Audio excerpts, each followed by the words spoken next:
Hey guys, in this video we are going to talk about compounding periods. Now, when we are doing compounding interest, whether it's an investment or it's a borrowing, a critical thing that we need to pay attention is to how many times is the interest being compounded. So, compounding, it talked in terms of whether you're compounding yearly or semi-annually, quarterly, monthly, weekly, bi-weekly, daily. And so if you're talking about semi-annual, there are two semi-annuals in a year. So the compounding period would be the number of years multiplied by 2. If it is weekly, since there are 52 weeks in a year, the number of years will be multiplied by 52. And when we're talking about bi-weekly, again, the number of years are going to be multiplied by 26.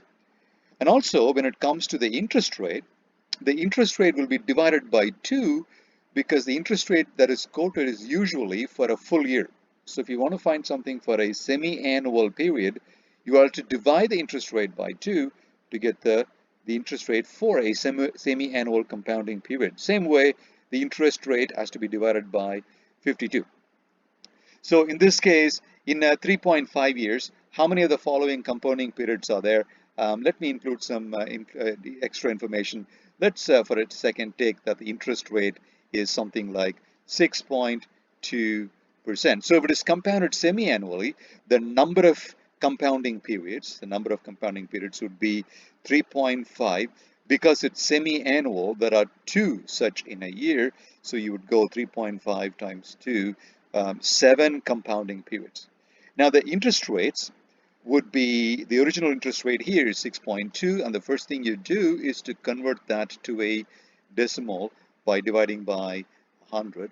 That will be 0.062, and so here you have 0.062, and you have to divide that by a 2, and that would be 0.031%. Not percent, I'm sorry, it's a decimal, so you don't have to use the percent. And if it is compounded bi-weekly, how do we do that? We take this number. The n is 3.5, which we know. There are 26 bi-weekly in a year. So we have to multiply this 3.5 by 26, and whatever number we get is the number of times we compound something. And I think I have my calculator here, so let me punch that in. It is 3.5 times 26, and that would be 91 times. So that is 91 times right there.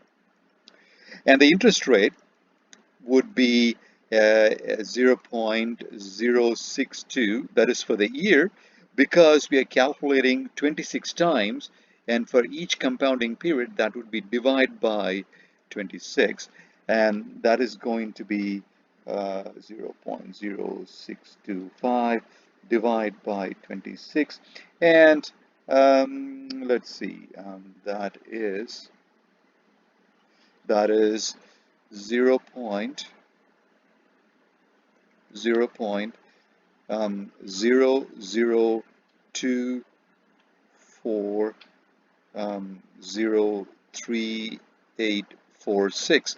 When it comes to financial math, please remember this important point.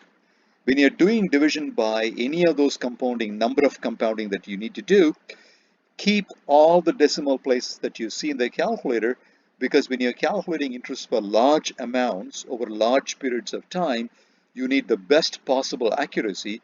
So it's very important that you keep all the decimal places that you see for future calculations. See you in the next video.